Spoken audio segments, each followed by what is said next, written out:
It is necessary for the recording of sound to convert the sound waves to corresponding changes in light. The sound waves produced by my voice are transmitted through the air to the microphone, where these sound waves are converted to changes in an electric current. These variations in the electric current are then amplified and used to control the light. This varying beam of light falling on the photoelectric cell produces variations in the electric current, which are directly proportional to the variations in the light beam. The sound track.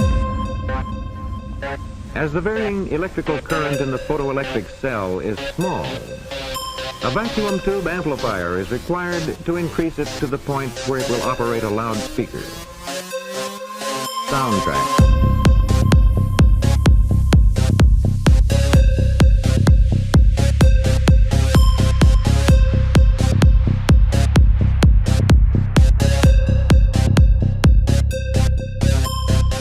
Welcome to the Occult Rejects.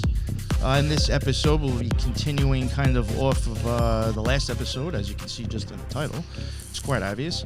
But we're going to be talking about the War of 1812 and its, I guess, connections to Cincinnati, however you want to call it. And I got back to two people that were on with me originally, obviously. And that is, I got Headless with me again, and I got JJ Vance. Headless, real quick, let everybody know where they can find your stuff and what your deal is. Well, you can look at my podcast on Spotify, Headless Giant Podcast, and you can find me on Twitter, or X now, and we do spaces every Friday and Sunday. The Future is Ancient. Check it out. We have a lot of interesting topics. So, very nice. Have you been doing it 2 days for a while, or is that a new thing? I've been doing this for about 4 months, 5 months, something like that. No, okay. It's been a while. Yeah. I knew of the Friday, but I didn't know you did Sunday as well. Nice. Very good, man. Very good. And JJ, what is up, my man? You want to let everybody know what your deal is and where they can find you? Howdy, folks. JJ Vance. Nick, I appreciate the invite back. I'm looking forward to the conversation. Always. Headless, I'm excited. I'm not familiar with this Future is Ancient series you do, so I'm excited to check that out too. And looking forward to the conversation here on some American history, which is one of my favorite topics that I discuss as the host of the Operation GCD podcast. Is specifically within American history, an occult group or a cult-like group known as the Society of Cincinnati, which is obviously a pretense of what much of our discussion is going to revolve around today. Right. But no, looking forward to the conversation. I'll get started right there, because when it comes to history, there's no more important group in American history than the Society of the Cincinnati. And if you notice, none of the other conspiracy podcasters, none of the other conspiracy groups are even talking about it, because I didn't hear of it until you told me. Right. It undermines the whole idea of American supremacy. You know, what they try to do is they try to make a dividing line between American history and this latest iteration of globalism we see today. That line sort of starts around the 1970s, right? But it's not. Sure. It's never been that way. It's never been that way. There's never been really a separation between Americanism and the European influence. Right? No, absolutely not. And what we see with the Society of the Cincinnati is that this influence is directing American history in a way much more powerfully than any other factor in American society.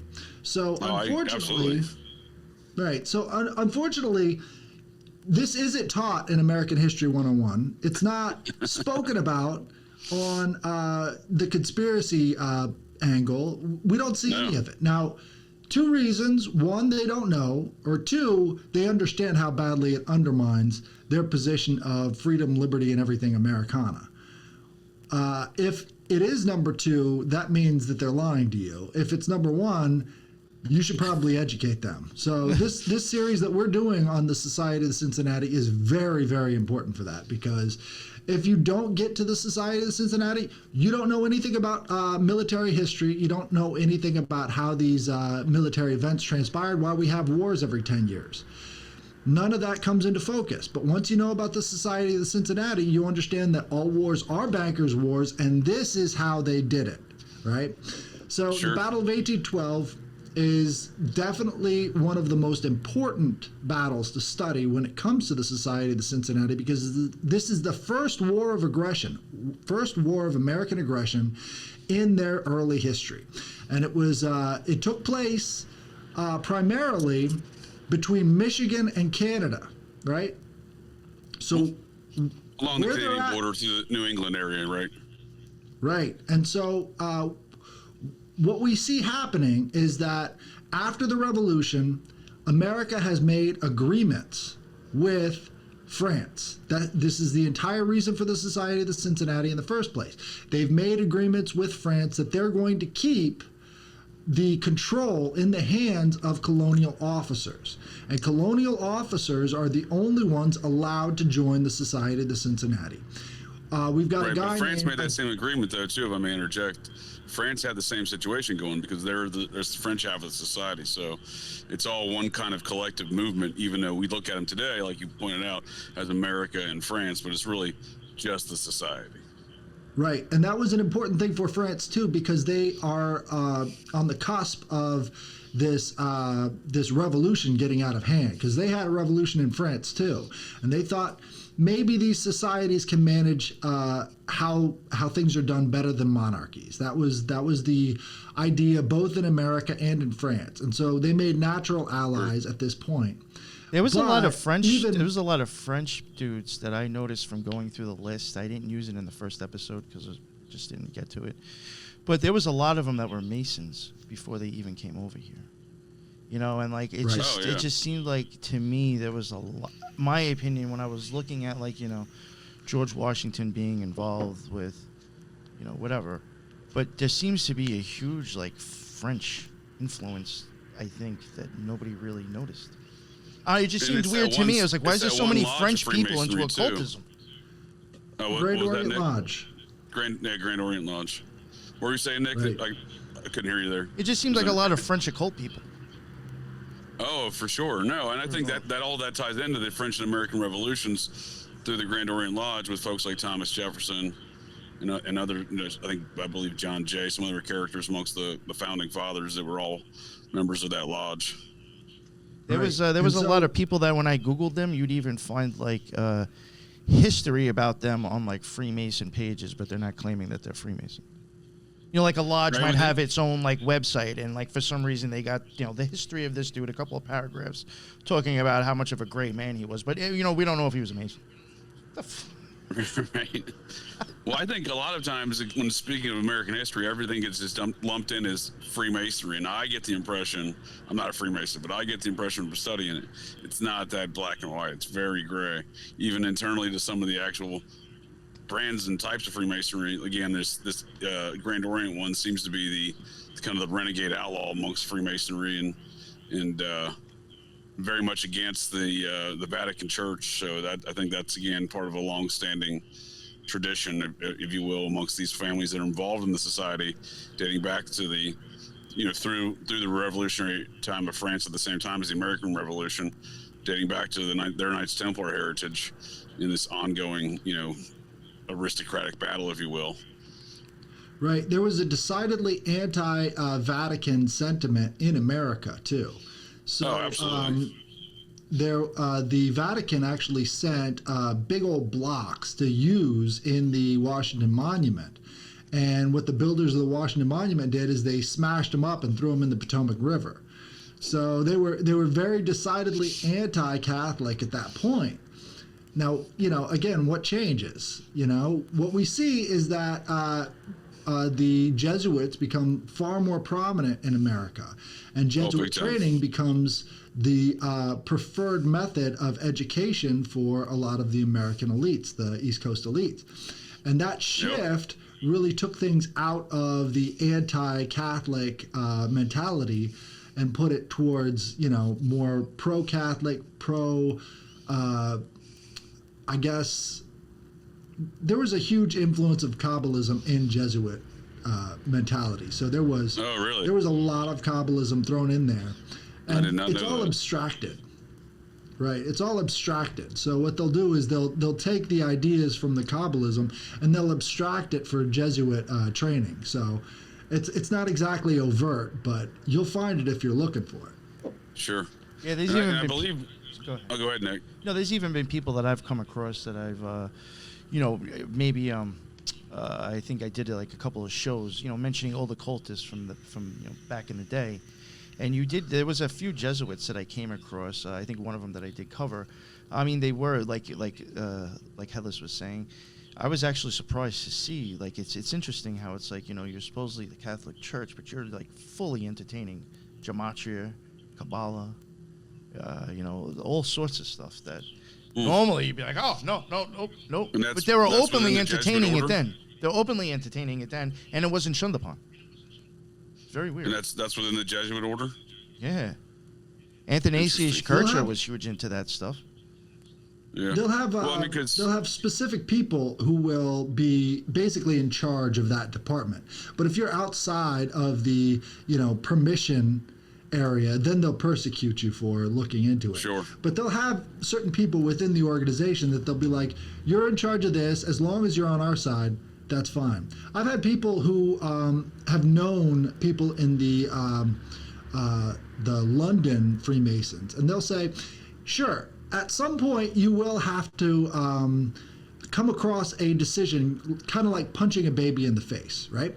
And so if you punch the baby in the face and do what they ask you to, they'll take you in and put you in a specific division for, people who have predilection towards evil. But if you punch the guy who's holding the baby in the face, right? If you punch the guy who's holding the baby in the face and you say, I'm never going to do that, they'll put you in another division. The point isn't to actually get you to punch the baby. The point is to find out where they can place you. It's everything within the organization. That's why they have the white squares and the black squares. All of it within the organization. That's institutionalism. That's at the heart of all this stuff. Compartmentalizing the psychological, aspects of your organization. Right, and that was going on in the American Revolution too. Everybody knows of John Hancock, right? He's the first signer of the Declaration of Independence. He's got the biggest signature. He put it out there for everybody to know. He was a smuggler. Right, so the idea that the government was engaged in smuggling illegal substances goes all the way back to the founding of the country. I guarantee you he wasn't just smuggling tea. That guy was definitely smuggling a lot worse stuff for a lot of people. Now, when you understand pirates, that... What's often overlooked with many pirates is, the Jolly Roger flag, the famous flag of pirates. That was essentially the Knights Templar Navy. So, right. And that when you reach the 32nd degree... When you reach the 32nd degree in Freemasonry, they tell you, you are now a brother to all pirates at sea. Yeah. Wait a second. So they're sense. running the operations that are on both sides of the law. And that's very important to remember, because what we see as crime and outlaw and all the rest of that stuff, it's all a psychological operation. It really has nothing to do with the actual people involved, because the actual people involved are all part of the same lodges. I mean, you can find all sorts of information about all the serial killers in the 1970s and how closely related they are to a lot of these lodges, right? And that's because having the psychopaths. Who we talking? Well, the clown killer, what's his name? Gacy? Gacy, he was an elk, right? He was a Moose Lodge. Moose Lodge, yeah. Wasn't he? No, he was a Moose Lodge. Yeah, the Moose Lodge guy. Yep. Moose Lodge, yeah, one of those social orders, yeah. Yeah, with this 33 flavor fucking balloon. That picture, if you ever see him holding that picture with the ice cream on it, it says 33 flavors. Does it really? Yes. I have that picture on my phone. It's one of my favorite photos to troll people with. There's 33 flavors on that motherfucker. Nice. Yeah, I forgot he was a part of one of the social kind of. I don't really understand the dynamic of some of those mooses and elks and lions clubs, but they do seem like when you drive into towns, you can see who runs the town. They put a sign there with their, their Elks Club meeting on Tuesdays, or you know what I mean, Rotary Club meeting on Wednesdays. Yeah, that was like in some special. It was that Mormon special with those people. That one guy, I can't remember his name, but he was like trafficking like the kids to like into Texas or something. And Jeff's. Yeah. And when they would show they even showed it right there on the Netflix show. When they were entering, I think it was like El Dorado or wherever they were going, they showed like the sign on the highway showing you now entering so-and-so. And right there, another huge fucking sign is a post about the Masons, the free and accepted Masons. And I'm like, yo, you're showing us right there what the fuck was going on, probably.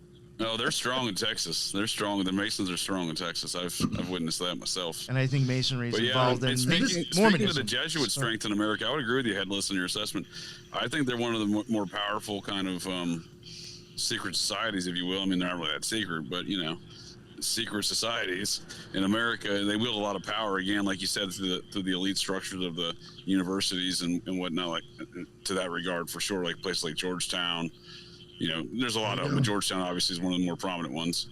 But yeah, it's funny because is the training for the political elites. You've got to basically go through Georgetown to get the okay before you can go into politics. A lot of politicians and their kids have gone there. Speaking of, what was that, Nick? A lot of politicians and their kids have gone to Georgetown. Oh, yeah. I mean, it's got a long history, though, for sure. Current politics and historically speaking. You'll have, politicians that's like a Democrat, and you have a politician that's a Republican, and both their kids are going to the same school. They're both going to Georgetown. And you get people like Hunter Biden or Bill Clinton who suddenly go into, Ivy League schools after Georgetown, which is highly unusual. There's just some weird activity for people that come out of that establishment. But it is the original Jesuit stronghold in America. So that land was formerly Maryland, and Maryland, Maryland and Pennsylvania were the only two of the original 13 colonies that refused to let the Catholics in. So it was illegal to be Catholic. They blocked any advancements of settlements by any Catholic order in every colony except for Maryland, which the patron saint of Maryland is a Jesuit priest named Andrew White. And then Pennsylvania, because the Quakers were kind of like the hippies of the 18th century. They're like, yeah, we'll let anybody in here. So it is funny that Georgetown is kind of the hotbed. It's always been the hotbed of Jesuit activity in this country. With again, the Jesuit priest of the patron saint of Maryland, Andrew White. Right. Well, it goes back way deeper than that too. I mean, Maryland is the Catholic state. It is the Catholic state. Yeah. And so understanding that, you can understand why they would want to build a capital on a swamp, because the swamp was originally called Rome, Maryland. There are 7 hills in Washington, D.C., so that's why they call it Rome, Maryland, because Rome is the city of 7 hills. So they picked that for a very good reason. Now, again, this anti-Catholic sentiment didn't survive very long because it was Catholic planning that basically brought everything together. Keeping the capital in a place like Philadelphia would have definitely reduced the amount of Catholic influence, just based off of the fact that it wasn't founded by, Jesuits and Catholic priests. But as it is, I mean, if you watch the movie Exorcist, right? The very first one, those steps where he falls down at the very end, he throws himself out the window and he falls down the steps. That's in Georgetown. Oh yeah, I've been there. Yeah, smack dab in the middle of Jesuit country, and it's no coincidence that movie was filmed there. That makes sense. I mean, I think the Catholics, the Vatican's involved in a lot of filmmaking, not just like The Godfather or The Exorcist and some other stuff like that. But yeah, I think they will. I mean, they're the world's most wealthiest nation to this day. I often blame a lot of things on the Vatican. I don't know, maybe that's ingrained in my DNA as well. But I seem to think that they're responsible for a lot of tomfoolery. Absolutely. So let's go back to the Battle of 1812 and let's talk about a little bit of the logistics here. So, if I may interject real quick with the Vatican, weren't they officially one of the opposing forces in the War of 1812? I think they're officially on record as being one of the opposing forces, if not actively fighting with like the Swiss Guard, but also using, because I'm sorry, maybe not the War of 1812, the 60 Years' War, the European side, right? The European side of this conflict of the War of 1812, I think is what I'm thinking. So I think they were actually surprised at all. Yeah, I think they were actively involved with some of the Swiss Guard in that. Yeah.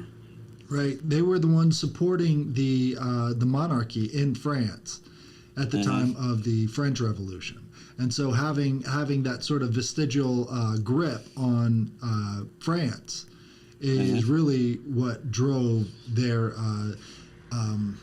involvement. Now in America, the idea of the Vatican controlling us at that time was a big threat.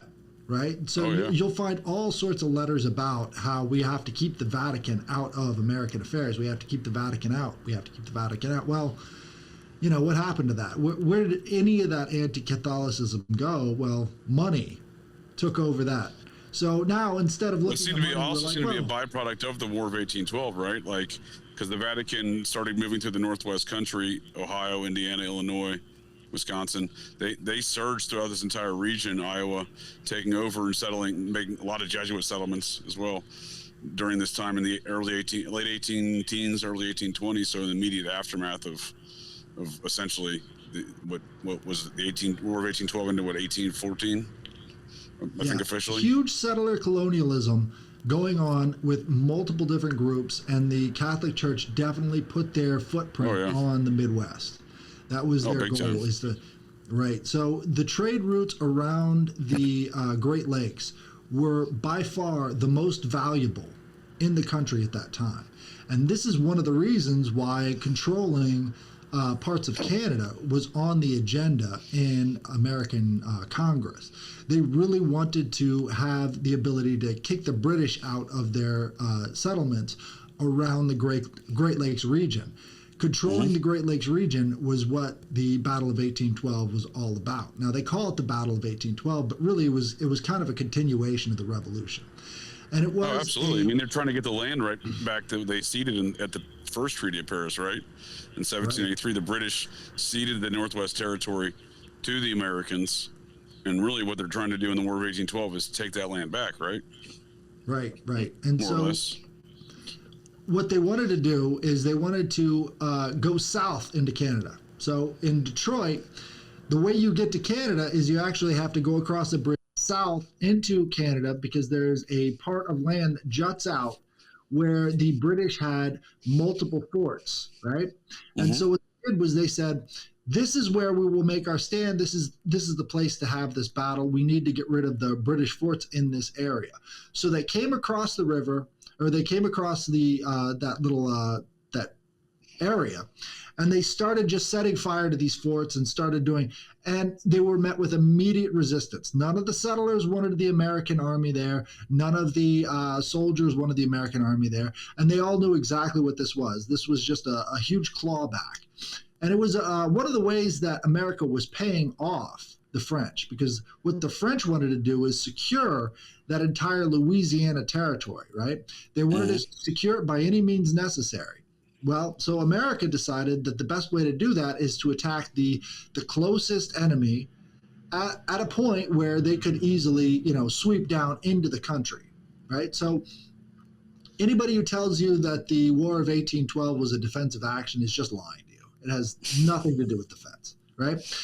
And if you're really going to study this war, you have to kind of admit that we lost it, right? So if your capital is burned to the ground, right, that means you lose, right? If everything you have in that area is now completely destroyed, you have to admit that you kind of lost. But oh, for sure. Well, that's what I was getting at with the Jesuits and the Catholics moving in, because clearly there's, and it's not really told that way, but clearly there's that was a precipitating event as a result of the War of 1812, is we lost to the crown, if you will, here in America.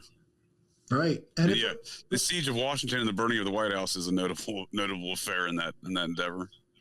Absolutely. And if you think the war propaganda is ridiculous today, How many people out there actually believe that we won the war, even though they sieged our capital and burned everything to the ground? Right? Probably a lot of people, because take those two in comparison. Ukraine, which is, Ukraine's going to win. Ukraine's going to win. Obviously, they're not, and they didn't. Right. But if it was in 1812, maybe a lot of Americans would have believed that. Well, there are still Americans who believe it to this day that, somehow Ukraine's going to win. Slavo-Ukrainian, I mean, well, it doesn't take much. It's a good comparison, but I mean, you look at America today, we celebrate every 4th of July as Independence Day. Independent from what is my question. Right. And if you don't know anything about... When you lose the War of 1812 and cede all this land back to the crown, like, independent from what, Right. And it's a continuation of events that spanned the Civil War and forward on in American history. But again, one of the major turning points here, is the loss of the War of 1812. That is not really described as a loss today. And obviously, if you burn someone's capital, that's a loss. You've taken over their home base and destroyed it. In the whole grand scheme of things, like if we were to go over and burn the Parliament or Westminster Abbey or whatever in the UK, obviously the Americans won, but that did not occur. Right. So 1812 really represents the shift away from France and more pivoting towards England, right? And before this, we were very scared that England was going to invade and retake over the land, but England had a different idea. They wanted to take over all of our institutions. They wanted to take over Harvard. They wanted to take over Yale. They wanted to take over all of these things incrementally, piece by piece. And they did a fantastic job. I mean, we're still sort of the extension of the old British Empire today because of their success in the Battle of 1812, right? They were able to continue their influence. That's a good point. Yeah, that's a good point. They did try to take over all the institutions following this time, and that's a concept often lost on what America was designed to be in the first place. With Thomas Jefferson, like, people often get confused why we use, a different measurement system than the metric system. Well, it's because Thomas Jefferson demanded on getting away from the crown's control system, even through science. Right. But no, and that's so that's a good point. So you can see after the shift, after the war, like you said, after the War of 1812, where this is grasping back not only just the land, but also the power within our institutions here in America. That's a good point. Right. And so what we're experiencing today can't be put in focus without information and knowledge about this particular event.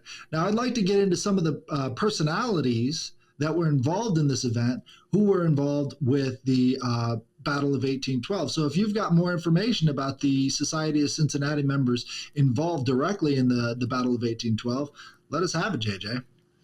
Oh, for sure. Yeah. Well, if I make one point to jump on one of the points you just made there, Headless, the shift, like you said, there was a shift after the War of 1812 where obviously we're importing all these, the crown, if you will, the Vatican, the British, they're coming in, controlling stuff. We're relying on them for trade.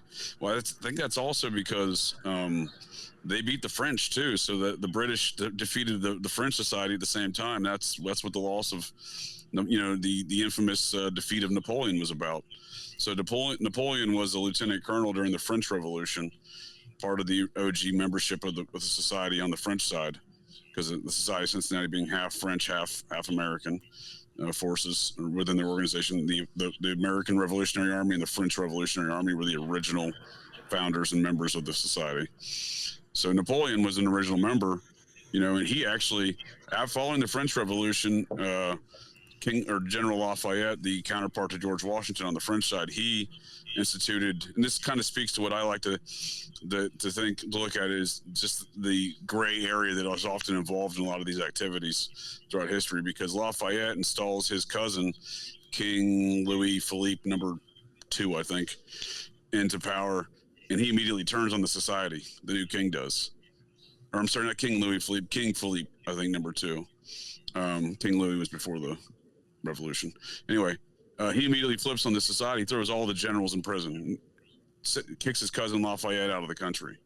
Now, it's Napoleon who takes power and, sieges power a few years later, and then releases all the generals from prison, including, I think Lafayette was even held at some point in time there as well. He had to release him. So, and that was why Lafayette came back to America and went on his reunion tour, because he was basically banned from France. Or was in fear to go back there following those kind of events that had transpired. He was a fairly young man during the war. I mean, he was much like Napoleon. They both were very young men at the French Revolution. So they were, by the time these wars of 1812 were going on, the Napoleon Revolution this corresponding at the same time as the War of 1812. Those members of the society were whereas like George Washington's long past, a lot of the other guys from the American side are long past by this point in time.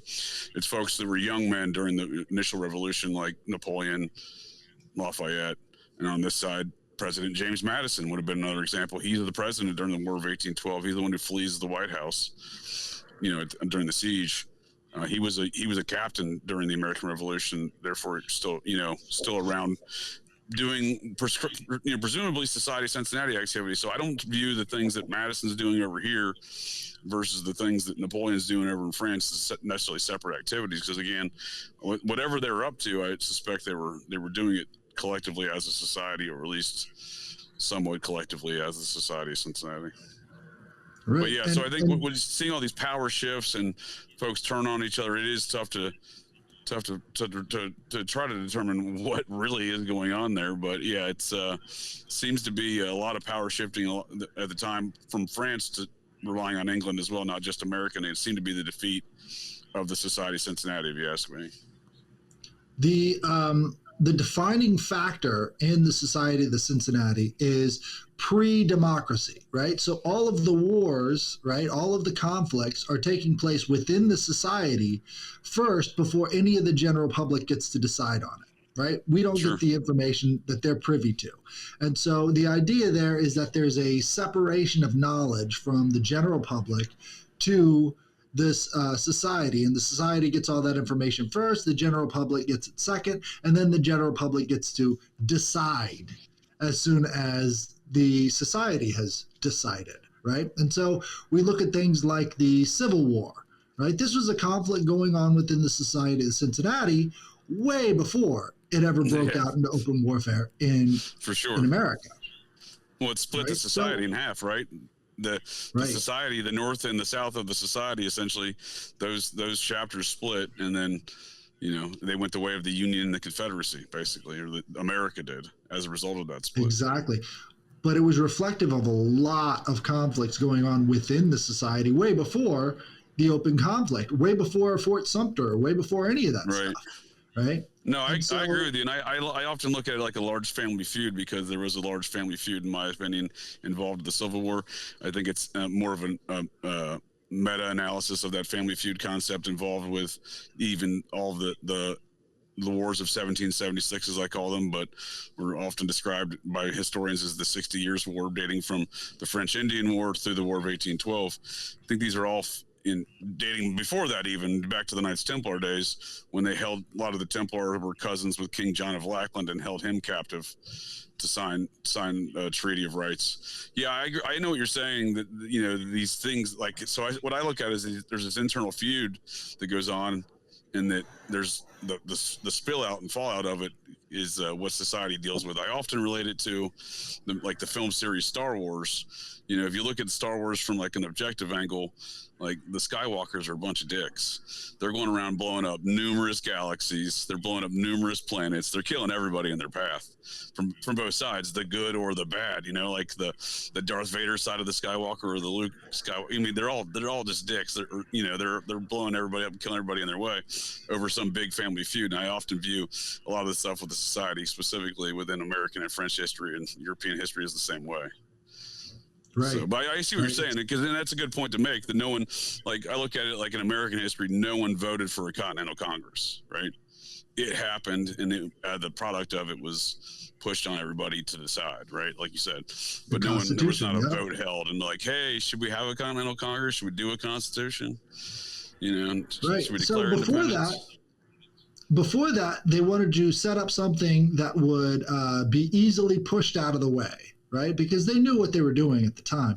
And so the original, 8 presidents that we never talk about were just presiding over the Congress. That's why we call them presidents, because they just preside over the thing. Well, now we think that a president has to do everything. You know, they have to pass the laws, they have to do everything. No, really, they were just there to, you know, recognize people to come forward and speak about certain bills, right? That was their job originally.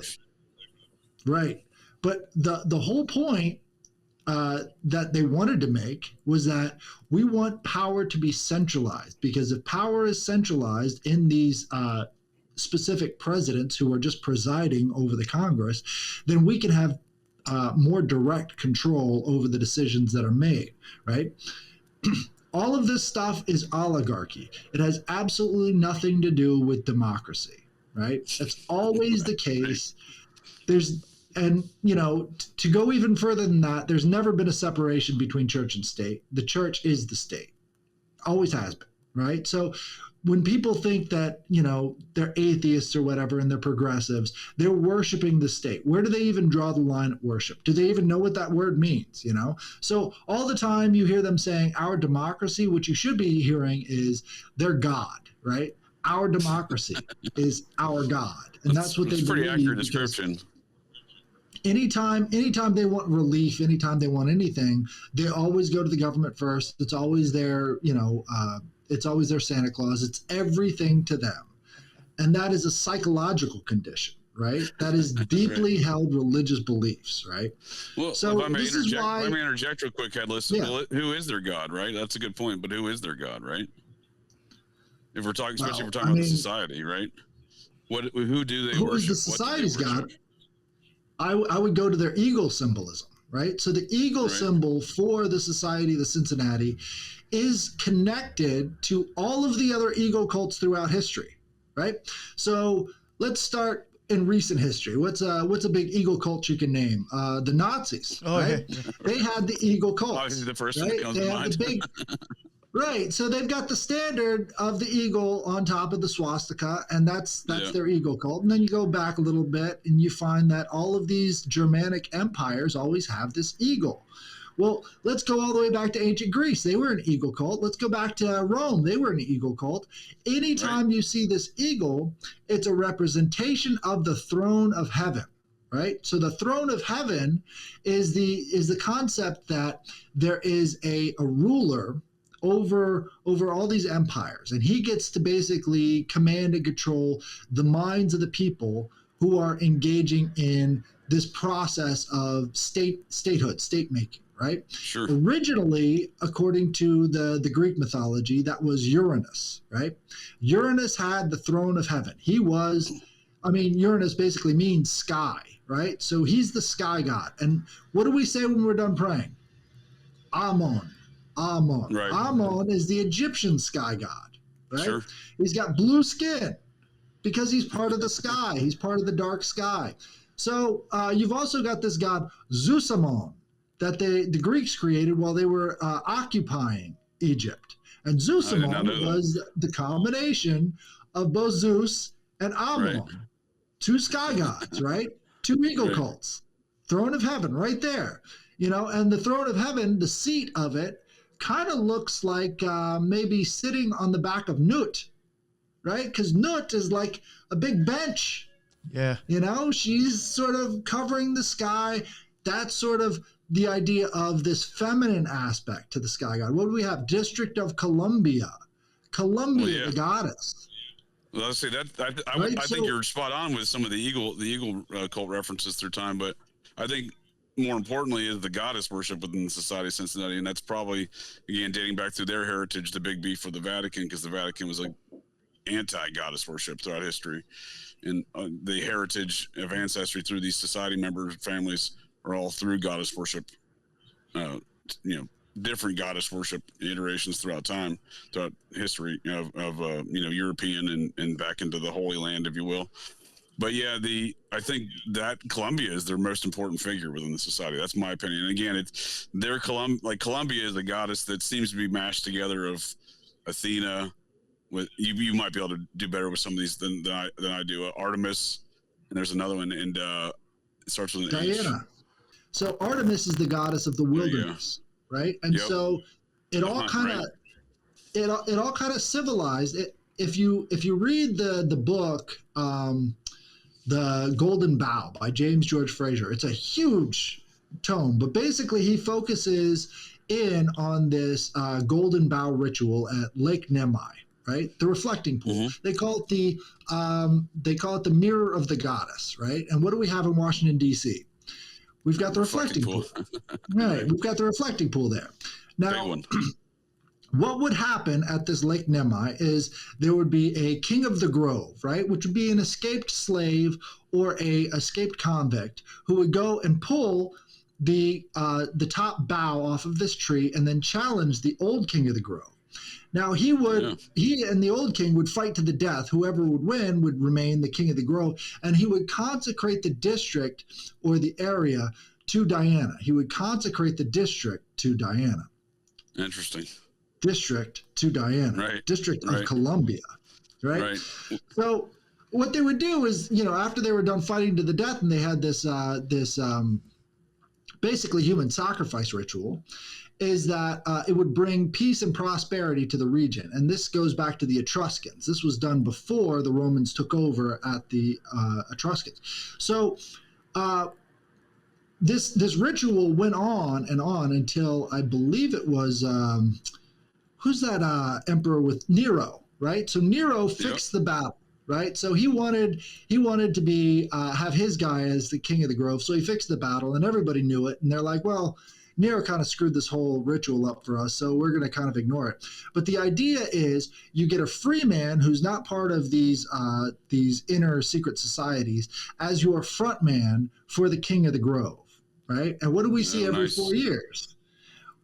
We have this election where this free man is their front man for the secret society families, and they have a huge ritual right there on the balcony overlooking the reflecting pool, right, of Lake Nemai, or the reflecting pool in Washington D.C.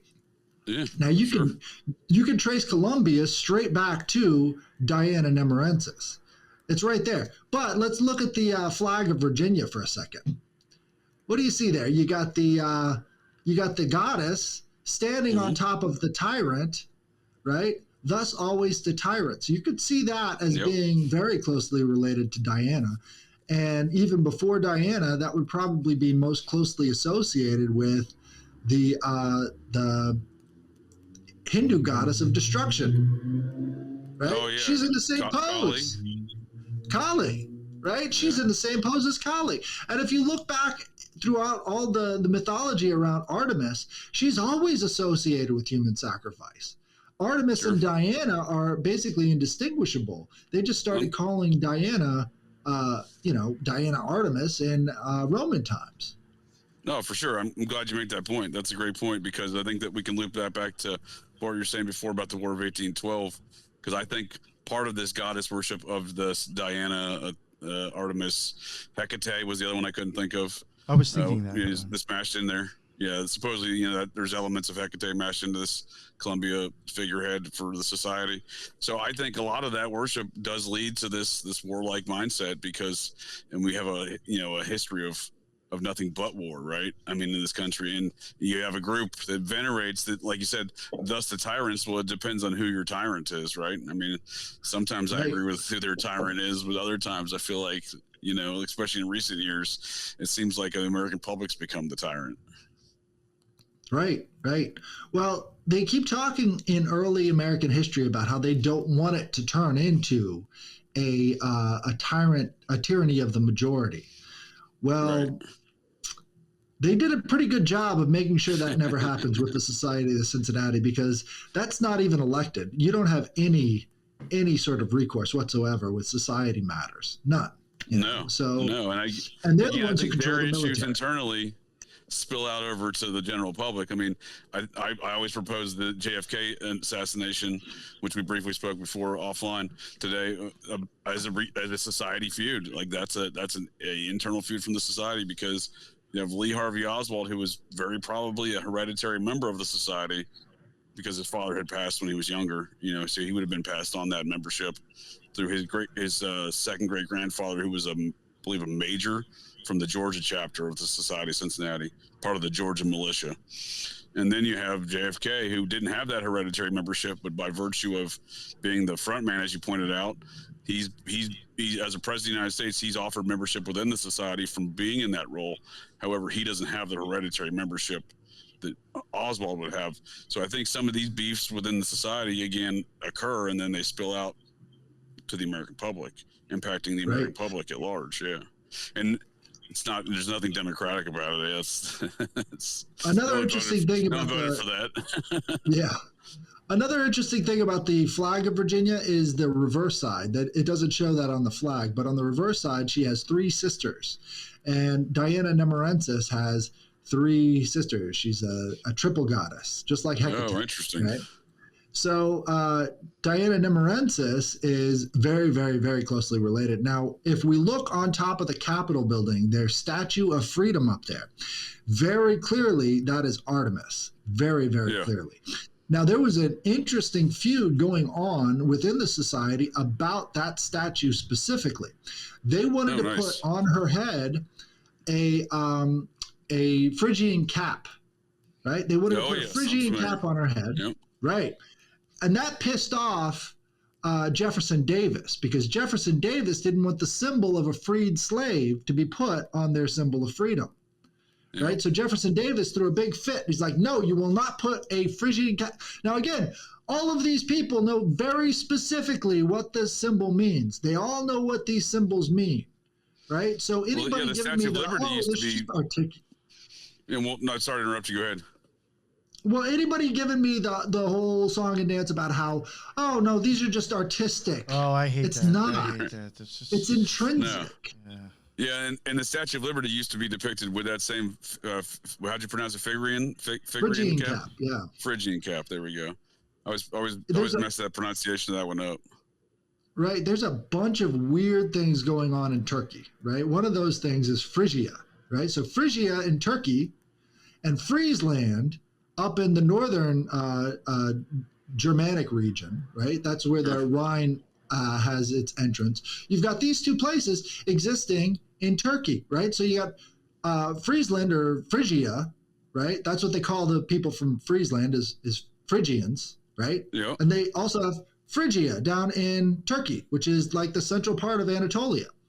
And you've also got another group, which would be the Gauls in Galatians, right? We know that from the Bible. Tribes. Galatians, right? That's in Turkey too. Right? Mm-hmm. So the Gaul or the French are in Turkey and the Phrygians are in Turkey somehow. I don't know how that works, but all those names are right there, and they freely admit, these were people from Northern Europe coming down using their Proto-Indo-European languages and spreading their culture throughout this region. Yeah, and we don't think very much about that, but like the entire Proto-Indo-European migration really has a big deal to play with American history. And we could see that in the ethnic distribution here. If you look at the distribution of Germans and where they decided to settle in the United States, all concentrated in the Midwest region, right? Sure. Because it's the most similar to the region that they came from. No, strange. Right, and you look at the Northern Highlands of let's see, you've got the Northern Highlands of England, right? And where do they settle? Well, they settle in the Appalachia. Yeah, right? The Scots-Irish. It's the same mountain range. The mountain range literally makes a big hook from America all the way down into England, all the way down through the Scotch-Irish region. It's the same mountain range, and they're just settling back in their old regions. So, I mean, there's got to be a lot of ancestral memories happening with the settlement of the United States, because it's almost like we're not even living consciously. You know, we're not trying to change. We're all tracked back to our origins. Unless we're aware of it, we'll just forget and fall back into these same old cycles that we fall into over and over again. Well, that's a good point, because I don't think we know a lot about the actual American history, because if you look at, you mentioned before the Louisiana Purchase and that being a focal point within this War of 1812 saga, Well, that land, by all appearances, was claimed by the Knights Templar back in 1364. So essentially, it's Templar after the Templar. This is post Templar put down. So the remnants of the Templar came over here and made land claims in what was probably their fishing land, and for many years over here in North America, where they had intermingled with the natives, which was very common, seemingly within the history of places like Nova Scotia with the Micmac tribes. And the Micmac tribes actually play into the War of 1812 saga as well. I thought that they might be important in things. Because there's a lot of Micmac stuff, I think, even kind of in occult symbolism, you kind of see almost the same style or the same symbols in a way. And I think there was even possibly something with Skinwalker Ranch when we covered that. I think with the Micmacs, huh? Yeah. Interesting. Interesting, yeah. I mean, they had some very Templar heritage. They're just looking at their flags and some of their languages. They obviously live in and around predominantly from and around the Nova Scotia area, which is New Scotland. Which, there's a lot of correlations between those two cultures. And again, I think that's part of the history of America that's not told, because when the Norse, when the Vikings became Christianized and became the Normans, and the Normans out of Normandy, France, as their kingdom headquarters, they didn't just invade the United Kingdom in 1066. They invaded North America, and in Nova Scotia today, you can find the Law and Saw Meadows civilization, or city that used to exist there, and it's a bunch of these Viking long homes that look very mound-like, with grass on top of them and whatnot. And that was built, I believe, they recognize today as historians, of 1066. So again, this was we don't really know. The lack of knowledge in American history doesn't just start in 1812 or 1776 or 1600s. It goes back to 1066. Where we're not recognizing that the ancestors of the people we call the founding fathers and other kinfolk of those same families, they're coming to America 1,000 years ago, settling up these places like Law and Saw Meadows, no different than the same time these same Knights Templar ancestors, or Society of Cincinnati ancestors, through the Templar, back to the Normans, back through some of these Viking families, when they became Christianized in the Normans. Again, they took over a lot of different places: the United Kingdom, America, the island of Sicily. The Sicilian Italians are significantly different in heritage from the regular mainland Italians, because the Normans invaded Sicily as well. I mean, again, much of Italy was controlled by. If you can pull up the Sicilian flag, that's a really interesting flag, because you also got to pull up the Isle of Man flag, because you get the same triskelion in both of them. Nice. I'm not familiar with the Isle of Man flag. Yeah. No, but that's my point being, in that long-winded, I appreciate all entertaining my long-winded adventure there, the path I went on. But yeah, it's a history we claim to know but don't really know. You know what I mean? We don't fully understand what's going on. We just see that there's obviously these same secret societies or families, involved throughout time in all of these sagas. Right. But, if I may add one more point on your comment on the war, relative to the War of 1812, try to circle back there with some of the stuff. The Jefferson Davis you mentioned did not want the call it again, Phrygian hat. What are you calling it? Phrygian cap. Phrygian. There we go. I always mess that one up, no matter how many times I try. He was a very prominent member even at the time of the War of 1812. He was a captain in the U.S., I believe captain or maybe major in the U.S. Army. He actually was assigned to guard a bunch of mounds over on the Mississippi River in Iowa, what is now known today as the Effigy National Park. It's a bunch of effigy mounds that are over there in Iowa today, sitting on the Mississippi River. And that's where he was stationed. He was essentially, stationed to set up a fort there and guard that area for some reason. There's a lot of mound stuff that goes on with the War of 1812, no different than the Revolutionary War and the Civil War. But I think Jefferson Davis specifically, that's interesting that he was stationed in what seemingly was an important mound site, because it was later becoming a national park mound site. There's a Sicilian flag. Yeah, it's a wild flag too. That's Medusa with wings and sheaves of grain. right? And the Triskelion. Triskelion is very much associated with Hecate, right? Right. And do you have the Isle of Man flag? Ah, there we go. Isle of Man nice. flag. Nice Triskelion. It's almost identical. You know what I found interesting about this? Especially, I didn't even know this was what I was going to see. As soon as I saw it, I've actually made posts about this symbol before. It's almost exactly like the same thing that's on cops' body cams. It's a certain company that makes a body cam. Their logo is just like that up in the corner. I found that to be very fucking shady. Oh, really? That's interesting. Yeah, that the logo. Do you know what company that is? I'd have to look Taser? into it. I don't know, Taser makes a lot of body cams, like the actual, like electronic control devices, the little shockers, the stun guns, if you will. If you look at the Isle of Man geographically, it is placed directly in the middle of all of the United Kingdom, right? Right. And so I think it's no coincidence that these Normans would be making that that distinction of them being sort of like the middle of the Triskelion, which would be, between Scotland, between England, between Ireland, all that stuff. They're the hub, right? Isle of Man is the hub. Point. Now, people in England like to make fun of people on the Isle of Man because, they're kind of hicks. They're kind of backcountry, If you come from the Isle of Man, you've got a very distinct accent, and they sort of think that you're a backwards type person, but I don't think it was always that way, Yeah. Yeah, hillbilly. Well, but it's interesting. So that symbol is related to Hecate, then, huh? Yeah, Triskelion is where's Hecate worship located?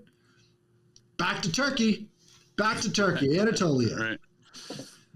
Well, And I mean, if you want to trace the Knights Templar and their alleged ancestral, bloodlines, that also goes back to Turkey. The quote unquote historical Jesus was apparently a king from the kingdom of Edessa, which is like modern day Sanliurfa, Turkey, kind of the northern Syria, southern Turkey, eastern border, southeastern.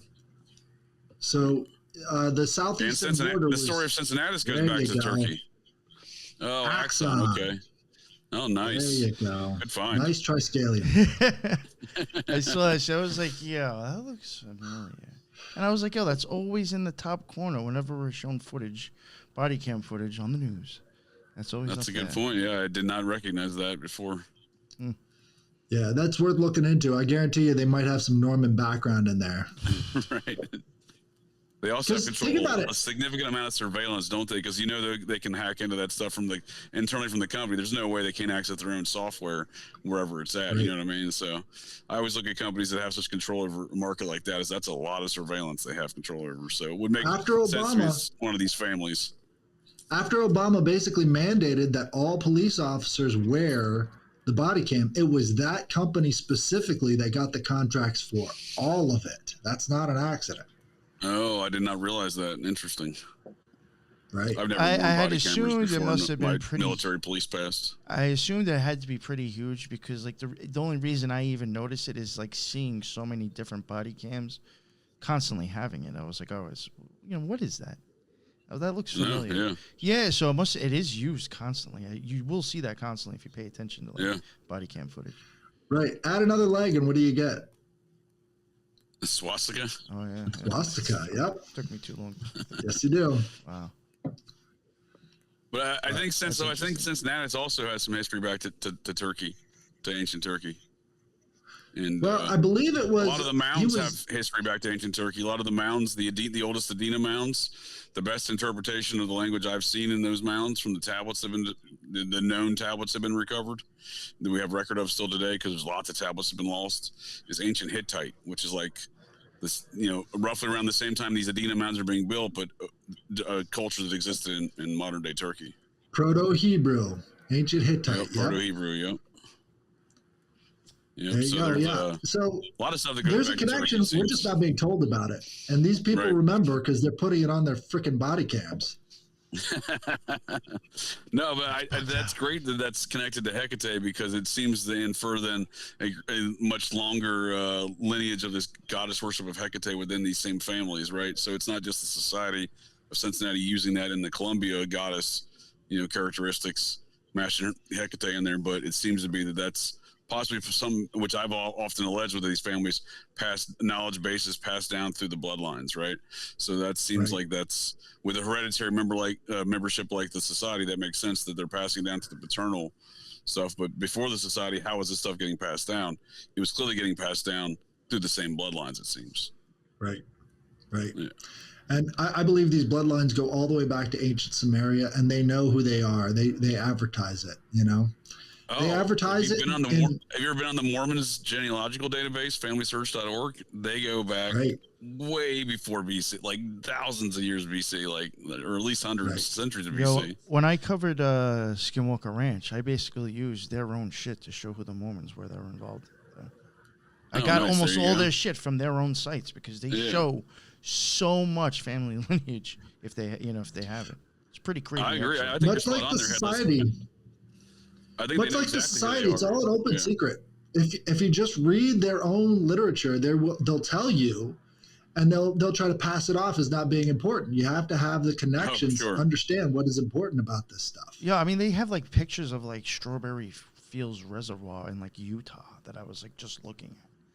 Or the militia that the Mormons had. They had photographs, if it's whatever. Oh, yeah. But I was just you could actually find some of the craziest random shit on their fucking sites if you use it. It's a good they're good databases for sure. Lots of information to be yielded from there. Pictures, articles, all sorts of stuff. Birth records, death records, marriage records. Mm-hmm. Family trees in general. This takes us up to, I believe, the culmination of the Battle of 1812, which was the Louisiana Purchase. Right? Yeah. I believe that marks the end of this phase. And so France is finally retreating from North America. We sort of have an agreement with France that we're always going to keep Haiti down. We're going to keep our foot on the backs of the Haitians forever. I mean, you look at the difference between one side of the island of Hispaniola and the other, you understand that that's not an accident, right? It's been that way for centuries. Right. So at the end of the Battle of 1812... You could technically say that, if I may interject real quick, you could technically say that a member of the society, Cincinnati, has specifically been putting his food on the necks of Haiti since around 1982, and that man is Bill Clinton. Yep. Whether or not he was a member of the society in 82, he was a member a decade later when he became president. But around 82 or so, I think it was, when he was governor of Arkansas, mid-80s, 84 maybe, he was forcing the Haitians to quit growing rice and buy all rice from the state of Arkansas. So they were importing all rice from the state of Arkansas. That's just one example of keeping the boot on the necks of the Haitians over the years from a society perspective. It's America's oldest tradition. Stomping on the backs of the Haitians. And, that all goes back to France because the Haitians booted out the French. They had a voodoo revolution, and basically these, living zombies were unstoppable. This is what the French said, right? So they had their voodoo priests, and they basically created an army of people who couldn't be shot down. And so after that point, they're like, we need infiltration and we need embargoes right now. And so that's what America has been doing ever since on behalf of France. So, sure. Do you see some of their politics and their voodoo stuff seeming to mingle in with these secret societies in America? Because it seems to be that there is absolutely agreement there. Okay, so the Clinton Foundation. The Clinton Foundation viewed Haiti as their private playground, right? So they would kidnap kids from Haiti.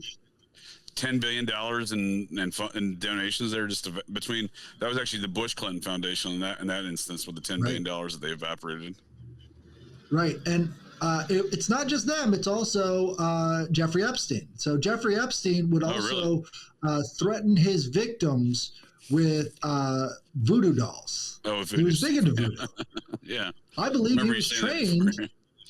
Right, he was trained by some of the Haitian voodoo priests because that was the Clinton Foundation home base. So if he wanted to, he could go down there and learn all of the Haitian ritual magic he needed to because basically his buddy owned the place.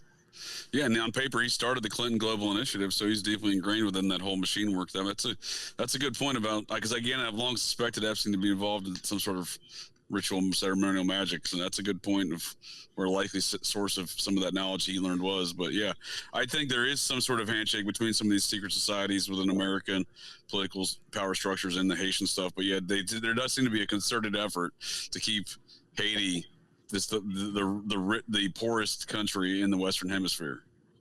I believe that's the current. See how many people you can kill with a natural disaster. I think that's the purpose of Haiti. It's just to see how many, how high the body count can go. You know? Yeah, maybe it was like a testing ground for weather manipulation or something. Yeah, earthquakes. The UN went in there and just started dumping their waste, dumping their feces into the river, just to see how many people they can kill with dysentery. And they killed a lot. It was like 10,000 people they killed with their contaminated water, because people get their water from the river in Haiti. So they just dumped all their waste in the river upstream, and it killed a lot of people. And they're like, we're sorry. We killed 10,000 people. Above everything else, you got to keep the blue hats out. If you see UN troops in your area, you need to either leave or put up a stand, because they are going to destroy you. They are the worst. Right. Everywhere they go, they are the worst. Yeah, I wanted to add this. I hate to interrupt, but I just don't want to forget. I had texted my brother because he's, I've mentioned before, he's a cop. And I knew I had sent him a picture of it. And he's like, oh, yeah, that's the same one we use. So when I couldn't remember the name, I had texted him. And I find this funny that he even said this back. I said, what's the name of the body cam you use? And then I found it, and I said, Axon. I found it, forget it. And he said, yeah, Axon. He says, funny, if I'm not mistaken, there was a bid who we were going to use for that, and we went for another company. And then Axon said, fuck you, and bought the other company. So now we still have to use them, even though we didn't want to go with them. Right. Interesting. Yeah, because I knew there used to be different manufacturers, so it sounds like they're buying out some of those other manufacturers, huh? So you just bought out the competition that they wanted to choose to go with when the contract ended. Wow. Right. Yeah, I'm telling you, there's a lot of surveillance data in those videos. So there's inside of people's homes, all sorts of stuff. You can yield from that. It's a huge industry. So here's one aborted aspect that they haven't really gone back to yet, but they probably will.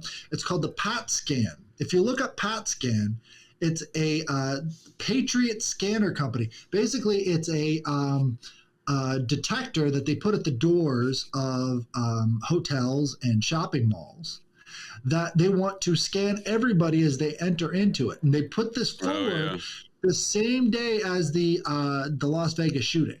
Yeah, very same day they put that forward.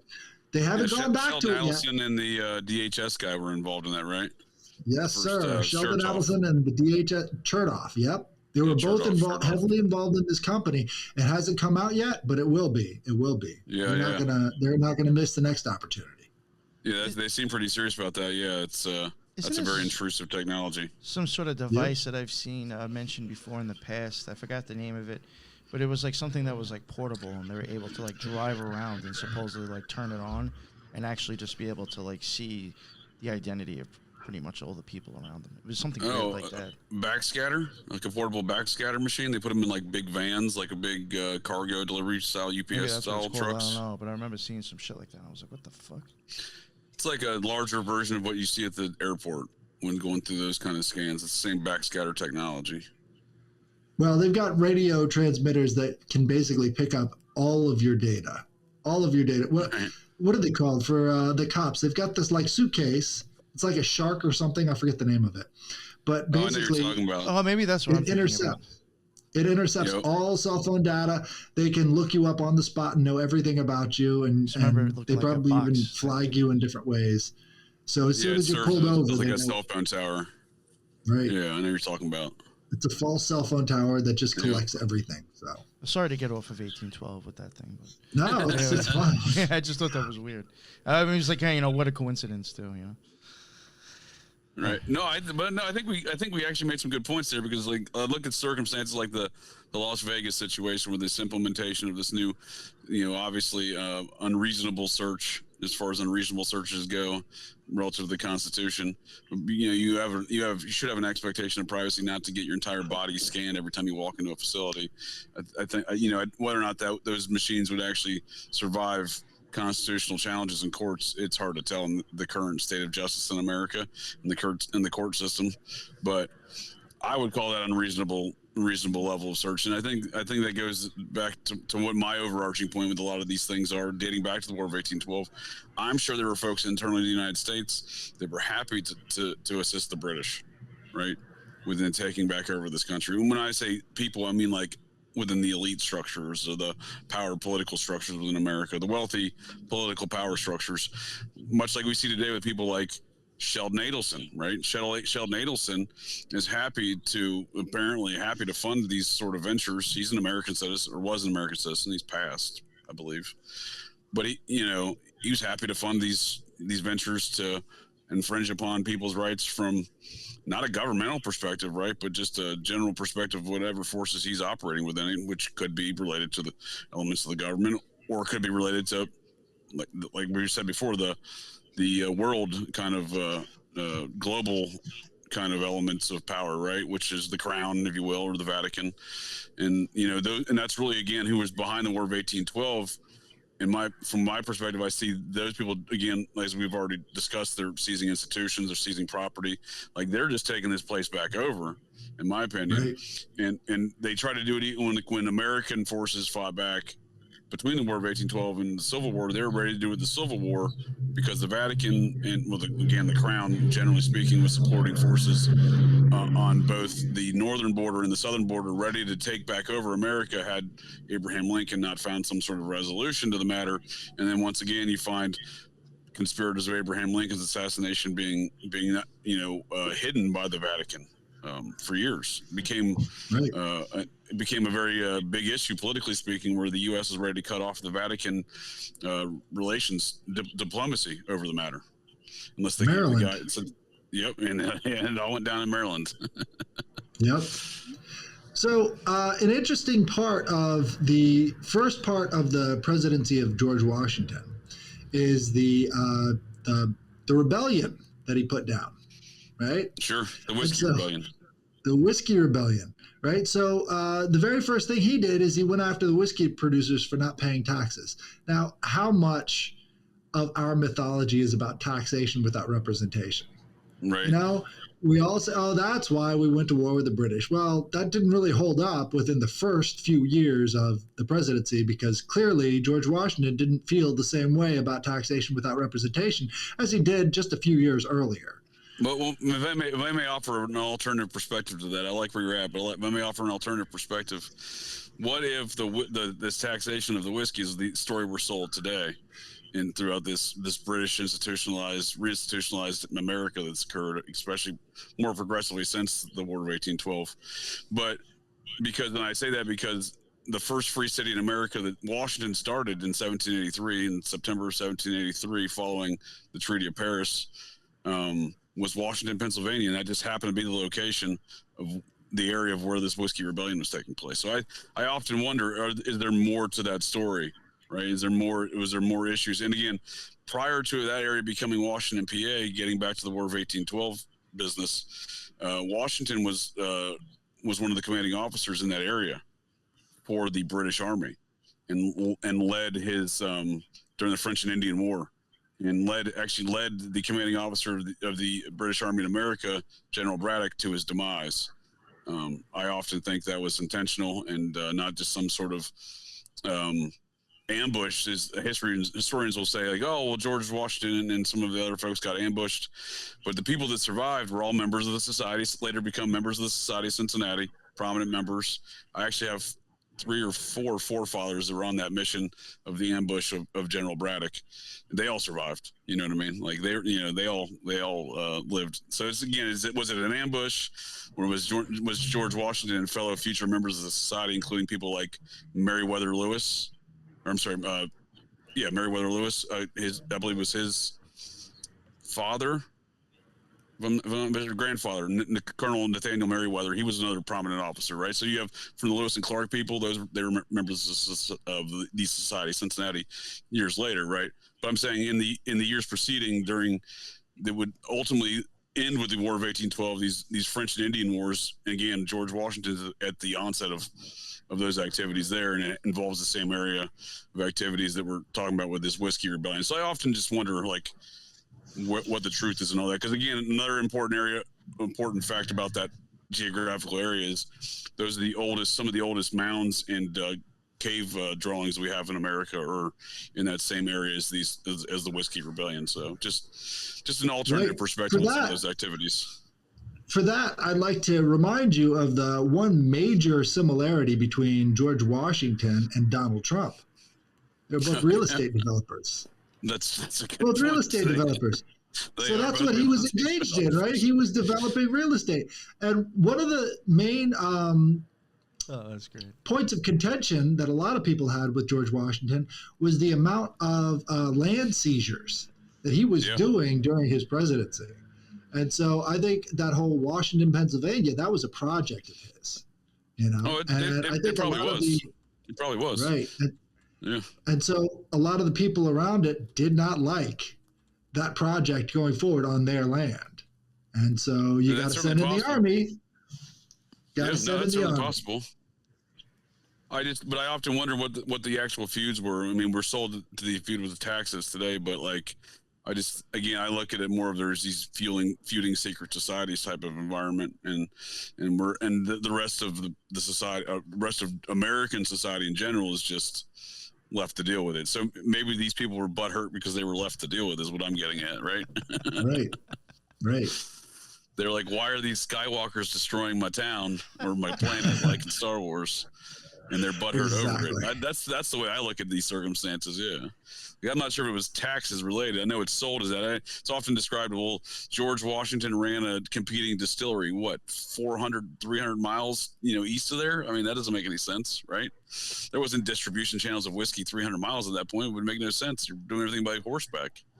So that's what I'm saying with this whole tax thing becomes this whole notion that he was trying to eliminate competing whiskey distilleries, because he had a whiskey distillery in Old Town Alexandria that still sits there today.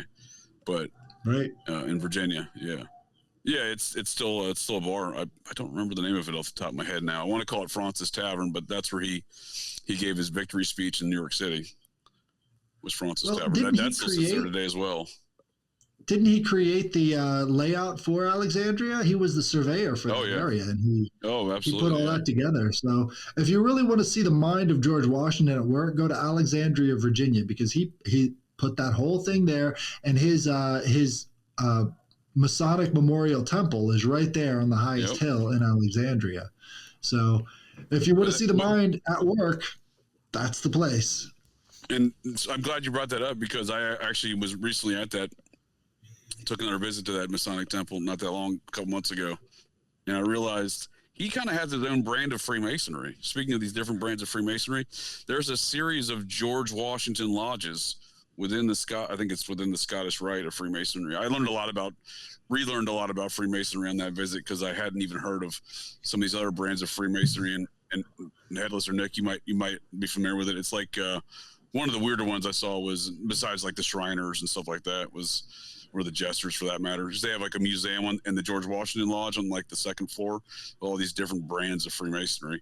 One was called like the Enchanted Wizards of the I'm trying to remember the name of it right now, but aren't they considered like grottos instead of lodges? Yes, and I think they might be considered like the black-hatted fezzes or something like that too. Yeah, so, yes, I've come across that once. What did you say you think the name was again? Something about enchanted. The word enchanted is definitely in there. Something maybe Enchanted Wizards of I don't want to say the grotto, because I think the grottos are their version of lodges.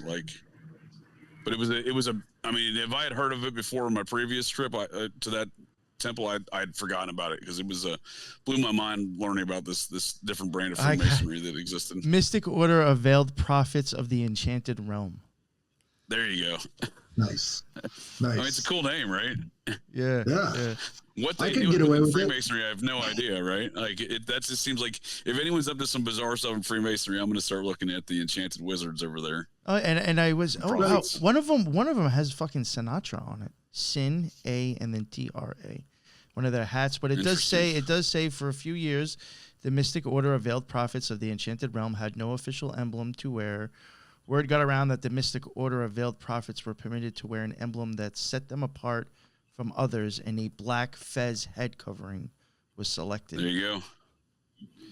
Yep. I saw some of them fezes on the pictures, yep.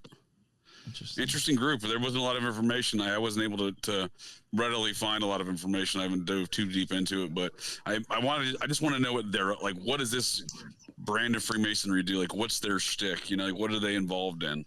Sometimes I think these inner orders are a little bit more specific on maybe ideas or like what their objective is or like what their part of the community is. Or some of them I would even wonder if they're like like psyops or like just organized crime, really, in some way. It's right. I view it very similar to like a bag of tools for a mechanic, right? So you've got society, which would be the car, and then you've got the mechanics, which would be these orders and inner orders of the Freemasonry. And then they've got this bag of tools, which would be all these different branches of Freemasonry and how they spread out into society. Now, again, it's all decided on before it ever reaches the lodge. So the lodge would be the public-facing aspect, or maybe underworld-facing aspect. So if you look at it like that, things like the Society of the Cincinnati start to make a little bit more sense, because what they have to do is they have to come to these conclusions before it ever reaches the general public. So once they've sort of made their mind up, because it's all done in collective voice. If you've ever read The Economist magazine, they put everything in collective voice and they don't list authors, right? That's sort of how things are done within the orders. Like everything is done 100% in agreement by the time it reaches the general public, right? Sure. And that's really the only way you can manage a society from the top down, is by having a unified face and then sort of putting it out there in this package deal. You either take the package or you reject it. There is no in between, right? And so we just end up taking the package because we don't know that it's a package, you know? Right. It's not sold as a package. Right. Was there anything? Well, this has been I was going to say, was there anything else you wanted to talk about before we wrap it up that you thought was important? I think we're good. Yeah, I think that was pretty nice. You got anything, JJ? No, I appreciate it. It's a great conversation. I enjoyed talking about these warring and secret societies. I think I mentioned it in a recent podcast Nick and I did on the Nuwaban Nation, where a countercultural figure from the 1960s named Ishmael Reed. He started a countercultural newspaper there in the East Village. It was pretty popular during that time. He commented, one of his famous quotes that I enjoy is, history is the story between refuting secret societies. And I think I just paraphrased the quote, but it's essentially that's what he says. Yeah, and I think looking at the War of 1812 is no different than looking at some of these stuff today, and as far as these feuding secret societies and feuds within the secret society, because again, I think that a lot of that goes on within the Society of Cincinnati, repackaged out with it, whatever the outcome is, and then sold to the public as, this is the way it is, deal with it kind of deal. And I would agree that most people don't agree with those concepts, because it's not what we're sold as what America is. Despite, I think some of I do believe that there is a contingent within like the Society of Cincinnati that has a genuine focus of liberty. And I think George Washington was probably one of those people. However, I guess it depends on what your version and idea of liberty is, and whether or not that liberty conflicts with someone else's liberty. And, so there's a lot of that stuff that goes on. But I think generally speaking, there is two forces. There's the pro-liberty and anti-liberty kind of force within, specifically within I think a lot of secret societies, but within the Society of Cincinnati specifically. And, I do think their goddess worship of these war goddesses and hunting goddesses are indicative of some of the behaviors of the society with regards to the warlike mindset. I mean, famously in recent years, John McCain has gotten the nickname of what was his nickname? I'm sorry, not John McCain. The eye patch fella that's commonly referred to as Eye patch McCain. Eye patch McCain because he's Dan Crenshaw, because he's so dead set on war, and that was something John McCain was he was so dead set on war, and John McCain just happens to be a hereditary member of the Society of Cincinnati. So, maybe before we leave, I can get into this a little bit. Hold on one second. All right, so I think this book right here, Virgil's Georgics, is the basis for the ideas behind the Society of the Cincinnati. So Virgil was a poet in the Roman period, right? I believe it was around 100 AD, right? But he talks specifically about how everything is toil. All things are toil, and you have to continually keep things in a state of work so that you can manage things better. It has to be moving. It has to be in motion. It has to have a yoke on it. You have to yoke the ox. We would be the ox, right? And so he talks about the Begonia ritual in this, which is where they would take a bull inside of a shed and then kill it. Wait, I think it's a week. And then bees would come out of the bull carcass, and then you would harvest the bees for honey, right? And so it's that constant state of death, rebirth, and renewal that they were talking about. Now, the Society of the Cincinnati uses that same principle when applied to the general public. You have to have a war to keep everybody on the same page, everybody working in the same direction. You have to use the outside threat to get people to do things they wouldn't normally do.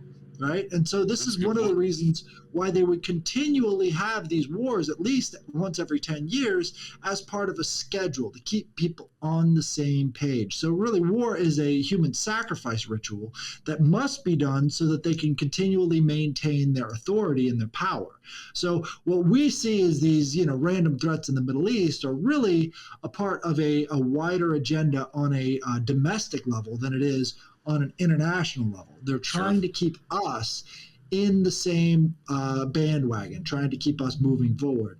And, Virgil, he's talking about life on the farm. We're an agrarian. We started out as an agrarian society. So all of them had known about these agrarian principles in Virgil, and they sort of applied that to the wider nation as sort of like we're just animals living on their farm, right? No, it makes a lot of sense. I mean, speaking of farmers, Cincinnati was a farmer, so that's the point. He would have adhered to these agrarian principles as well. Very well. Right. So Cincinnati was before Virgil, and I believe I haven't read all the way through it, by a few hundred years. Yeah. Right. I think Virgil might talk about that, but that's definitely a big link. Really? If you read Virgil, you're going to see a lot of different links with the society. They use the same vernacular and a lot of that stuff. So interesting. Oh, wow. Nice. Okay.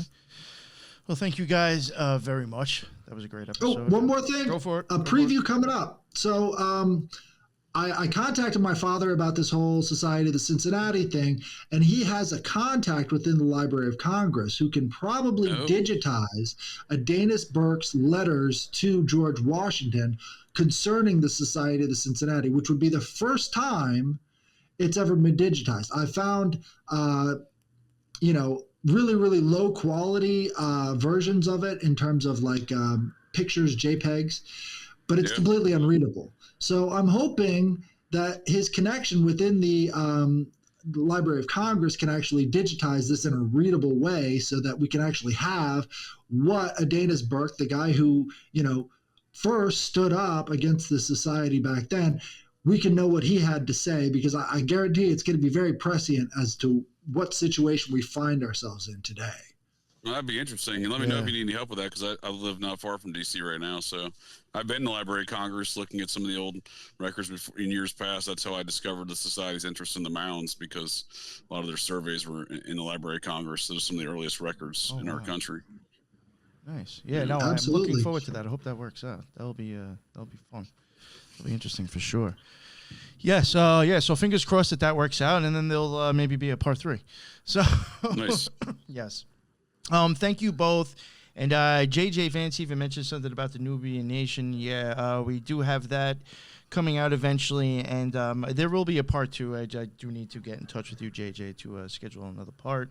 And sure. I do think I may actually even, believe it or not, go out there and try to get some film of this place, because it is still open, the one in Brooklyn. Oh, yeah, and I went to its awesome. website. I went to its website, and it still puts that dude's face on it. The convicted kid diddler, huh? His face Child still sex shows trafficker. up. So I want to see, what I really want to see is if the bookstore is open. And if it is, I want to see what kind of fucking books they're pushing in through there. You know, That'd be awesome. Yeah. But I definitely have to, Should definitely want to get go, that on footage, go down there, and then try to schedule part 2 with you. But yeah, so well, let me know if you're going to do that. I might shoot up and accompany on such a mission if you're going to go check that place out. Yeah, for sure. I'll let you guys real quick before we end it. Just plug yourselves again. Headless, we'll start with you. All right. You can find me on X. Just look up the Headless Giant. And you can also find my podcast on Spotify. Awesome. Thank you very much. And his links are in the bottom. And JJ, plug your stuff real quick. JJ Vance, host of Operation GCD. Great conversation here today with you, Nick, and Headless both. Enjoyed the conversation. Appreciate the invite. And I'm definitely going to check out this Futures Ancient series you got. That sounds interesting there, Headless. Awesome. Thank you. Great stuff. Yeah, for sure. Great stuff, and I really had a good time. Thank you both. And that is the end of another Occult Rejects. And until the next one, everybody be well. Later.